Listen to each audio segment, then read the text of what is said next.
All right, so I am very frustrated right now. Spent the last hour trying to come up with a video idea, and I'm getting the exact same thing regardless of what I type in. The talking points are repetitive and obnoxious, don't offer any solutions, and I'm irritated by this because I took Jeff Morgan's latest video, got the same answers. I put in Gen Zero's work for nothing paradox, got the same exact answer. I even wrote my own interaction with one of the cashiers today because they only had a few people show up to work on the second biggest retail holiday of the year. And you're just like, where's all the employees? And the old lady cashier just looked at me like, they won't come in. And for this particular video on the philosophical gamer, he said, why work? If you're going to work and be poor, you might as well work or not work and be poor because work doesn't generate anything. The talking points that it created for my back and forth with the cashier was corporate apathy towards workers' well being, work attitude, the illusion of choice and poverty, corporate strategies, and stubbornness. And so I had to make my own by going into ChatGPT and asking for it to describe to me what the difference is between living wages and fair wages was. And that was probably the more interesting out of all of these videos that I was about to create, that I was working on manipulating the data to put it into a format uh, that you could consume. And so when I put the living wages article, which I thought the title was kind of strange. You guys will see that up there in the description while you guys are watching this video. But I took that title, I dropped it into ChatGPT, I told it to make a story, which you guys can read in the description. And it starts out just like every single one of these other stories that I asked ChatGPT to write under similar circumstances about the economy. But the context of it is different, but it generates the exact same content. You are screwed. That's the content it generates. And this is how it started out. You ever sit down with your paycheck and wonder, how is this even enough to survive? Yeah, me too, every single week. And I would add to that, how is this even legal to pay people a subhuman wage when the average rent is $1,800 for a one bedroom apartment in America, and it takes 240 hours of minimum wage work in order to get that at the federal minimum wage? I'm not talking about the state minimum wage. How is that even legal? How do you quantify that? How do you tell people who are working at the bottom, hey, sorry, we don't have it, so we can't pay you it? But that's not true. And my next three talking points are straight from ChatGPT, trying to figure out how humans can be this stupid because it doesn't understand why humans are so stupid. So let's get into talking point number one. A living wage is designed to cover only the bare necessities, housing, food, basic bills, but it leaves no room for unexpected costs like medical emergencies, car repairs, or even modest savings. Why are workers expected to live paycheck to paycheck while corporate profits soar? That's ChatGPT asking that question. That's not some progressive Democrat. That's ChatGPT. That's its answer. You know how I respond to that? You're not worth anything, so you're not paid anything. Because someone at the top, among the policymakers and the rich, has decided that you're not worth anything. If you can't cover those basic expenses, expenses because they won't pay you. Who's the real problem here? If ChatGPT is asking why are workers expected to live paycheck to paycheck while corporate profits soar, I think we have a real problem here. We a problem beyond what this channel and what all the other similar channels that I'm getting recommended by YouTube all see. There's a problem with corporate America, and there's a problem with the government, and there's a problem with a lot of things that have failed ordinary people. And no one's willing to talk about it. Like, okay, we're all going to work, the 99%, and nothing is happening other than our situation is getting worse by the second. There's no help coming. There's nothing. There is nothing that is going to save poor people from being 100 times worse off than they are right now. Because things on the horizon aren't in favor of poor people. So let's move on to talking point number 2. A fair wage recognizes the true value of labor, considering profits generated by workers and the cost of living in their area. Most companies fail to provide this, paying workers the minimum they can get away with while executives collect massive bonuses. I wouldn't say most companies, ChatGPT. I would say all companies pay workers the lowest that they can get away with because they don't see them as people. As I said earlier this morning, people are seen as stereotypes. They're stupid people that waste their money on Starbucks and avocado toast. That's really what it comes down to. If you're not rich, it's because, as one of these other videos showed, I think up on the screen right now. So, Jack Morgan has this TikToker up on the screen, and on top it says daily financial check-in, $41,905 in credit card debt, $425 in her checking account, and zero money in her savings account. That sums it up. Something is clearly wrong because I have that exact same stats in my bank account with even less money in my checking account than that. My brakes are starting to sound funny in my car. And guess what? I'm going to have to wait till Friday to get them fixed because I don't have any more credit card debt to acquire. With 12 maxed out credit cards, and I stopped making payments on a few of them last month because I just can't afford it, I'm just going to let my finances just go into the hole. Why even bother to try? Because I've kept myself afloat for the last 2 years by continually buying basic stuff with credit cards. And here I am, screwed, like everyone else in America right now. America has record credit card debt, and it's not going to get paid back because we're not making enough. We're going into all that credit card debt because our wages are absolute dog crap in America right now. And if we're having to go into trillions of dollars of credit card debt in order just to scrape by, this system isn't working. It's not benefiting people at the bottom. If companies can afford to give millions of dollars worth of bonuses to the people that do matter, but everyone else isn't worth it, we have a system that has completely failed everyone else other than the elite people. Which leads me to talking point number 3, which shockingly isn't any better than the first 2 talking points.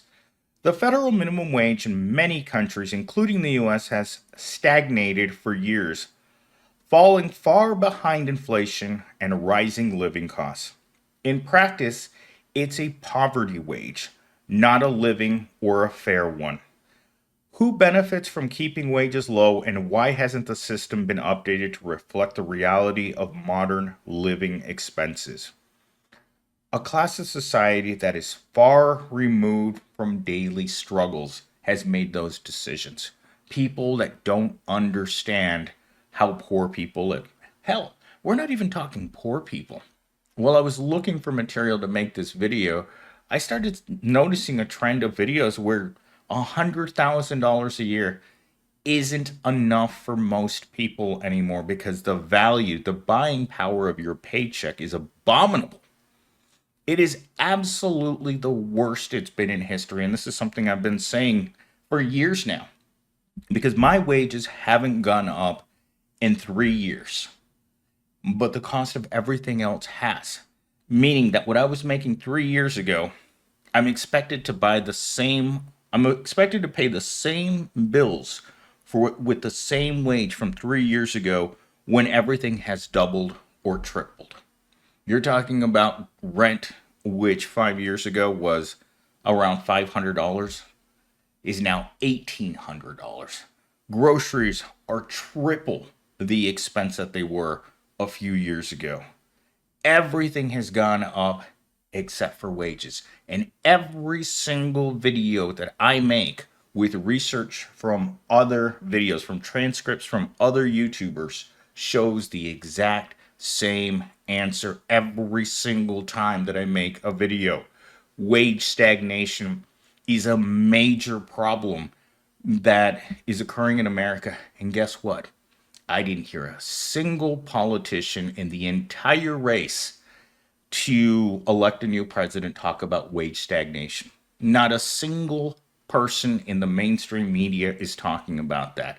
I watch a lot of news, and when it comes to making my videos, I make them from these much smaller people who are in touch with reality. If this lady has $41,000 worth of credit card debt, and I probably have, I'm going to say in the neighborhood of $12,000 to $15,000 worth of credit card debt myself, then something has broken in a system that was never intended to support what's happening right now.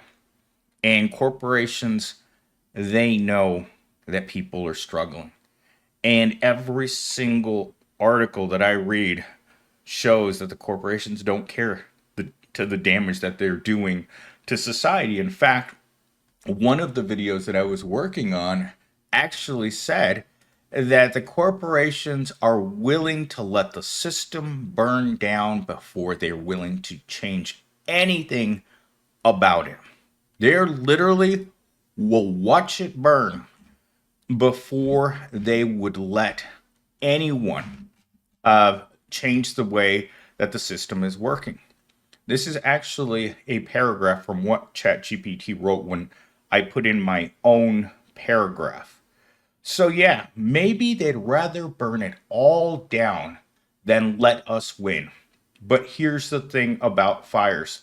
They're hard to control. And eventually the people who lit the match, they get burned too. I love that paragraph. Eventually they're going to get burned too. Because once their workers are all out on the street, they're buried in debt that they will never be able to pay back, it's going to come back to get them. Because you can't have the 1% without the 99%. And they think that they can completely crush the worker and not suffer any repercussions. This can only get so bad before people say, you know what? I'm poor if I work, and I'm poor if I don't work. Once your workers are unwilling to come to work, especially with Generation Zero, then you're going to have a major problem. What do you do when all of your workers, because I believe I read a few months ago that in a couple of years, Gen Zero is going to make up 25% of the workforce. What do you do when Gen Zero doesn't come to work with the right attitude? Do you just keep hiring Gen X and millennials because they're willing to sacrifice more so than the younger generation? No. Eventually, you're going to get burned too by having this I don't care attitude about the bottom level of society, because that's their attitude now. When I walked into that Kroger's today and I saw how few workers they had working. So here, this is what ChatGPT said. I asked one of the cashiers, she's maybe 60, why they don't bring younger workers. You know what she said? She just laughed. Do you really think Gen Zero's coming in on short notice for this? And she's not wrong. Why would they? Why would anyone? You can be poor working your butt off, or you can be poor staying at home. Same result. That's what it wrote. And you're like, well, that really doesn't give any incentive to anyone to try, does it? If there's no reason to try and you're scratching your head wondering how to motivate people to come to work, and your own stupid thought is, well, let's offer the employees in-house currency so they can buy bricks of ramen from the commissary. Let's offer more cheap, crappy pizza in parties for corporate America to get morale back up. It doesn't work like that. When my own company has turnover in some areas over 110% and has gotten rid of 15% of its workforce in less than 2 months, and you wonder why people come into this work and they leave automatically. They know what's there. In fact, that was one of the very first things that my Gen Zero at work said was, I know how this company works. And I just looked at him like, you've only been here a couple of weeks. He's like, but I've already seen the nightmare of this corporation. This corporation doesn't want to hold on to anyone. They want to burn you out and throw you out. That's all they're about. And if you don't have to participate in that system, you won't. Why would you? It doesn't benefit workers in any conceivable way to sacrifice for Evil Corp. And as I've said in many videos before, why would there be any loyalty from Evil Corp to the proletariat, or from the proletariat to Evil Corp? You have no job security. You're not making it on the wages. There's no life balance. There's no advancements. There's no promotions. There's no pay raises. There's nothing there. It's like having a dysfunctional relationship with a significant other. There's no love there, and there never was. And the only reason you got into that relationship is because you needed money.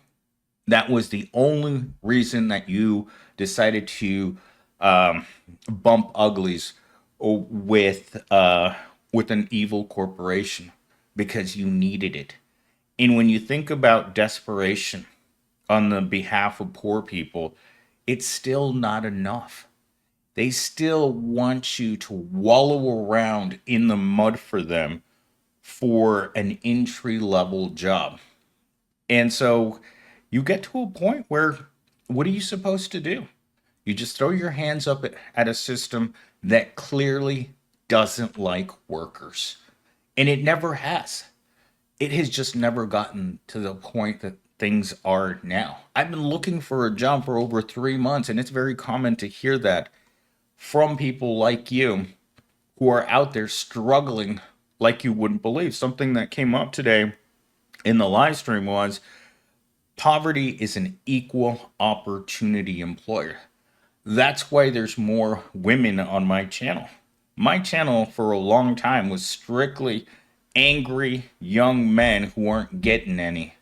Now there's women here. I mean, I never thought I'd see the day where I could look at the chat and say, oh my God, half the people here are women. Because that's never been a thing before. I had no idea how many ladies were here. It was shocking to me to see that today in the live stream. Anyhow, I don't have any good solutions. I'm pointing out the facts that every other channel in this genre is saying. It's not sustainable. And eventually, the people that created this system are going to get burned too. They're just going to be able to get burned and move on and figure out what kind of world we're going to move into, or how long is it going to take in order for this system to burn down to a point in which we can recreate another one.